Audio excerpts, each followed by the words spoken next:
Michigan just recently passed an anti-abortion bill, which has been dubbed the rape insurance bill, and basically it's a rider on your insurance policy that is optional for you to try to buy. That basically says that if you need to get an abortion and want it to be covered under this insurance plan, that you can do so. But if you don't get it, then you'll have to pay for your abortion out of pocket.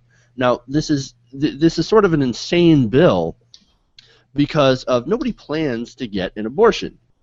Okay, so it seems like it's more of an end run around to get past Roe v. Wade. There's a Democratic lawmaker, actually, before this bill got passed, named Colleen Lamont. She actually shared her story before the legislature here in Michigan about her ordeal. Now, she had actually gotten raped as well, and she had a miscarriage at her 12 weeks of pregnancy, and a lot of people don't realize, and it says so in this article that I read, is that medical treatment for miscarriage can actually fall under abortion care. So if she wasn't able to if she didn't have this rider or this abortion insurance, rape insurance, that she wouldn't be able to get an abortion. So obviously that's really problematic. Now, John, I know you guys did some recent stories about this rape insurance bill. Mm-hmm. I mean, what are your thoughts? Well, I think that over the past, 5 to 10 years, the right has gotten very creative in how they're trying to limit abortion. Like all of the different building codes that they've been trying to enforce, that was a big part of the really draconian anti-abortion laws in Texas. Like it's not as simplistic as it was a few decades ago. And what I like, I guess I want to give them credit for in terms of how devious they are in this case, is that it's not just that it's attacking abortion, but it's very selectively attacking abortions performed by poor or middle-class women. Rich women, or the daughters of rich families that want to have abortions, they're going to be able to pay for it out of pocket. They're not going to worry about $5,000-$10,000. But a poor woman who has to get an abortion now might very well be forced to have the child. And so it's very ingeniously targeted in not just a very right-wing stance in terms of social policy, but it's also very clever in terms of the class war implications, I think. And you have to wonder why they always seem to target the poor when it comes to these laws. I've always wondered that. It seems like it's very. I mean, like you said, it was targeted towards poorer middle-class people. Why is it that these Republican lawmakers tend to always try to target poor and lower-income people when it comes to these laws, knowing that the rich can easily skirt this? Because they don't vote. Yeah, that too. I mean, that's really like we could talk and do university theses on this, but I mean, the end of the day, it has a lot to do with the fact that when you go after the large, here's the thing, in Michigan, they want to put this on the ballot because they know if this gets out to the larger public that they're going to have a hard time passing it. Of course, Republicans want nothing to do with that. But you have a Wendy Davis style thing where it affects middle class women. Those, that's time to get out angry. And unfortunately, I wish we did live in a society where everybody looked out for everybody all the time. But, a lot of it does have to do with, is this happening to me? And so if it's not, it's an easier case. I still think that this would have a really hard time if you put it democratically to people and not in this sort of roundabout way. I mean, the other thing that's sort of a problem too is if some of this falls under if you have a miscarriage. So if you're you need to have a miscarriage, some of that falls under that same thing, and this goes back to poor versus being well off as well. If you look at the stats, a lot of well off women actually just pay for it anyway because it's whether it's embarrassment or whether it's the social taboo or whether it's just easier, it comes down to all of that, which of course goes back to I'll play my Canadian card once on this show again, but it's crazy to me that some of this stuff isn't covered and that the arguments that you end up having because it's not under public health care, where Canada has a few places where it's not as easy as it should be, and of course across the country you have a lot of people say it could be better, but I mean in the grand scheme of it, most provinces in Canada cover this under your public health care. so flipping that on its side to have to actually, you know, deal with these little micro conversations to even have them is sort of crazy. It's really unfortunate. Another way I think that it's pretty clever on the right's part is that if you just try to like pass a bill, which they do occasionally, where it's illegal to have an abortion, we will throw you in jail, then an average person who's looking at that and evaluating if they support it is just thinking, well, that person will go to jail. That doesn't really benefit them in any particular way. But when you make it about the insurance, and I think this is why they always bring up abortion when it comes to healthcare, is, well, if it's covered, then theoretically I'm sort of paying for it. Like, Right. it may be 1 penny a year or something, but it makes a financial, like, people can be swayed if you appeal to their pocketbook, and I think that that's how the right can peel off a few people who don't have as big of a vested ideological interest in being anti-abortion.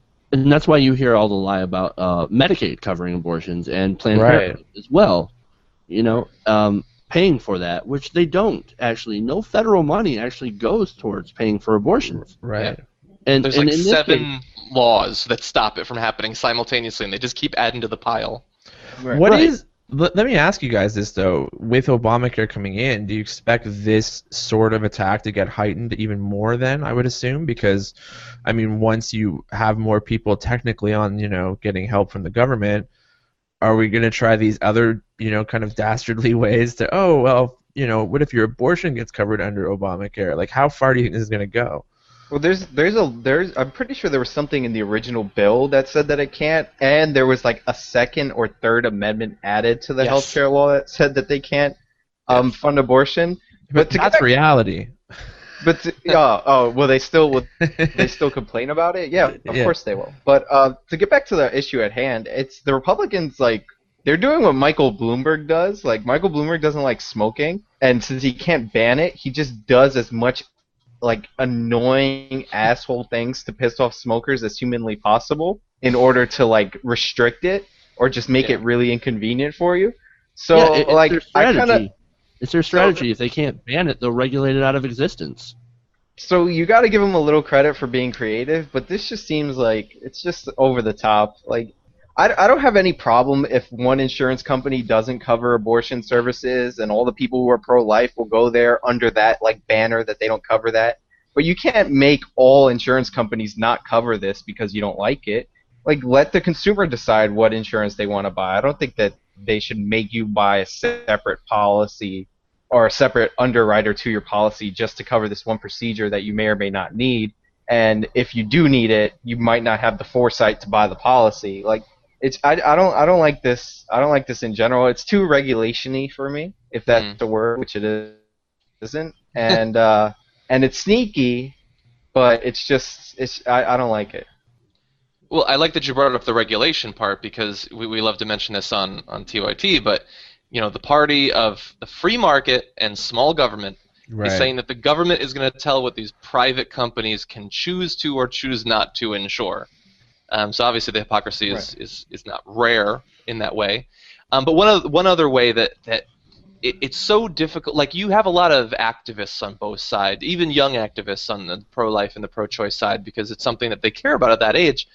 But the problem with, I instinctively think about, like, you know, what effect is this going to have on women who are going to be voting in that state in future elections?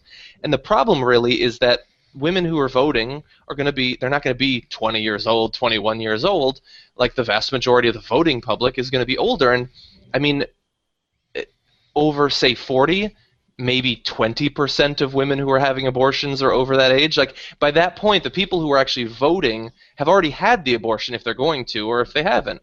And that's why it doesn't seem like they're going to pay the price that they should for passing an anti-woman and anti-poor and anti-middle-class bill like they have. We're seeing that so much with different bills too. I mean, like, even with student loans, it's kind of the same thing, right? It's like, we don't need anything for that. Well, yeah, because you've already gone through it. Thanks. But exactly. But Yeah, way to hose everybody else, pretty much. But getting back to the abortion thing, I think that if you're a woman, it's got to be fairly frustrating, just like this panel, I suppose, of 4 white guys like talking about women's rights.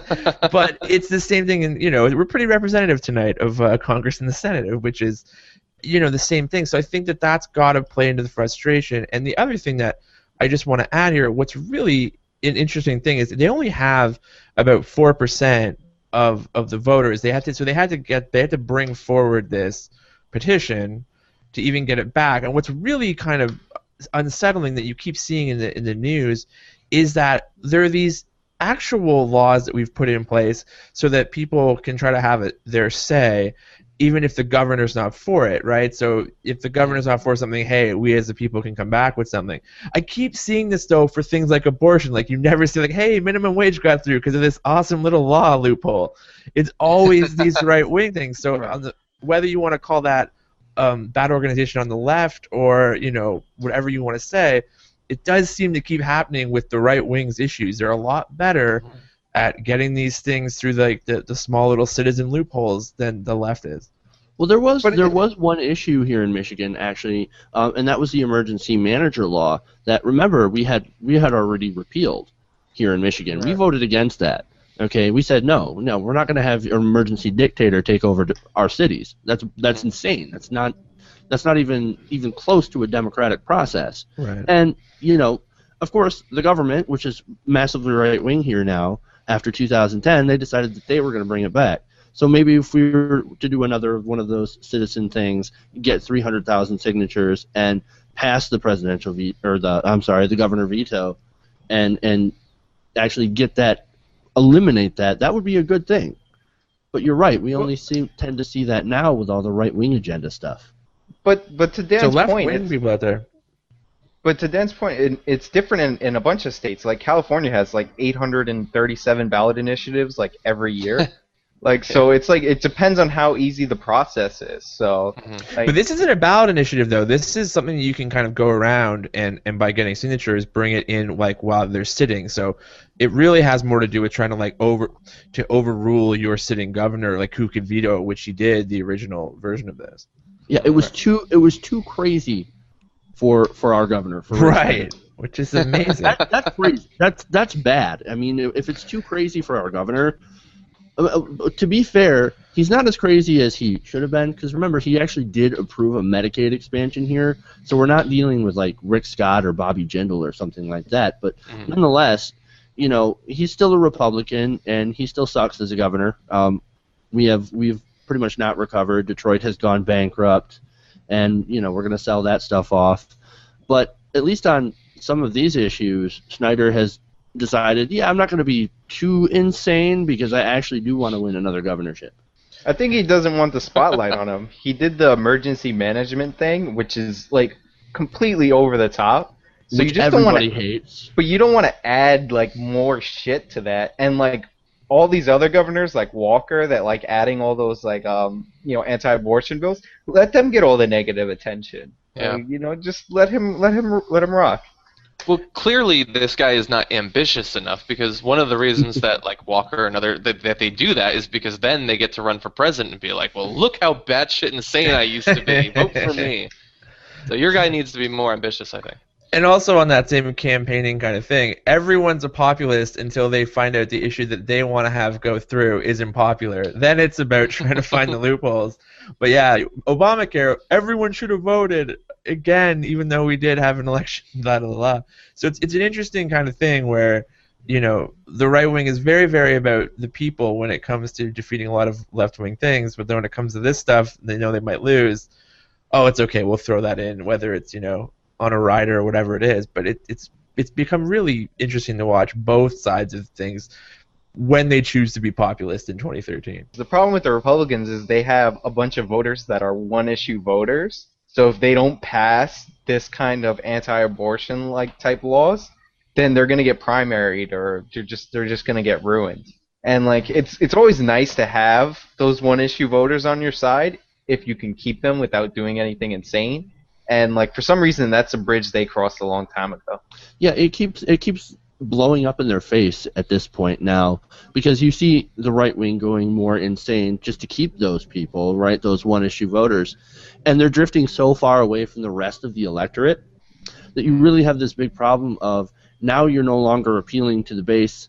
You're appealing to the base, but you're no longer appealing to everyone else, and you're seeming more and more divorced from the rest of the electorate and you're going to lose, and that's why we see the Todd Aikens and Ken Cuccinellis get crushed. Christine O'Donnell.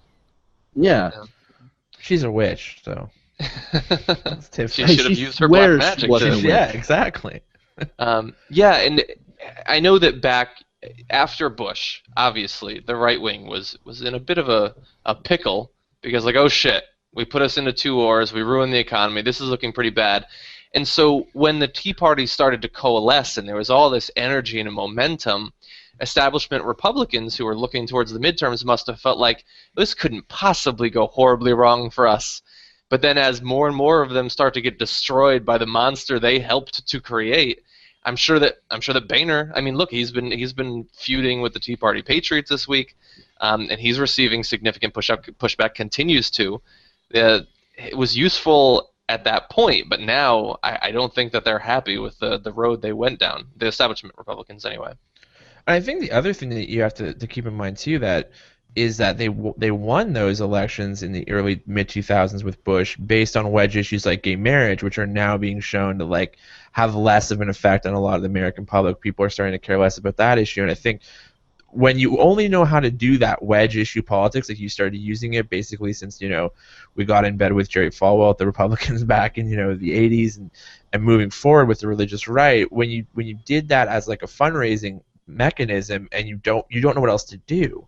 So I think like you're seeing that with Obamacare now, they're trying to pivot onto this is the new gay marriage, if you will, and it's sort of crazy because it's healthcare. So yeah. It's like guys, and it was their idea, right? I mean, it's really funny to watch it. 20 years in 20 years how something the goalpost can go so far to the right, where the progressives are using it and the right wing is fighting against their own idea, right?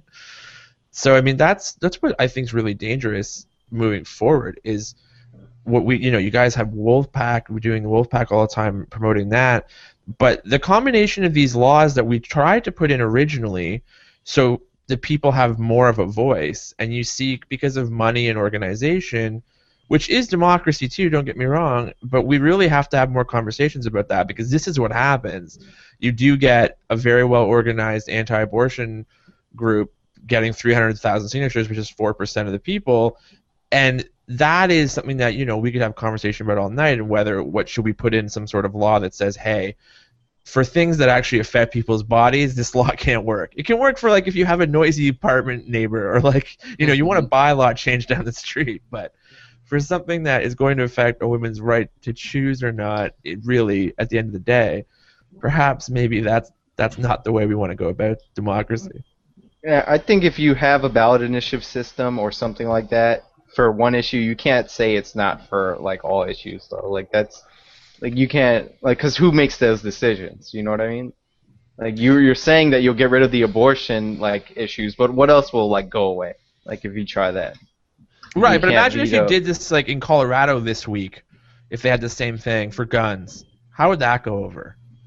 You get what I'm saying? Like these kind of like if we tried to throw, well, we got 400,000 anti-gun people, and now we don't want guns in X, Y, and Z. They did that. They repealed. They actually called back a couple of state senators in Colorado. Actually, they did that. The gun lobby is another one that's really, really. But the gun lobby has a good advantage is that most people in favor of gun control. Right. That's not their number one issue, but most people against it, that is their number one issue. So, like, the gun people have a bigger advantage than the pro-life people, to me, in the long haul.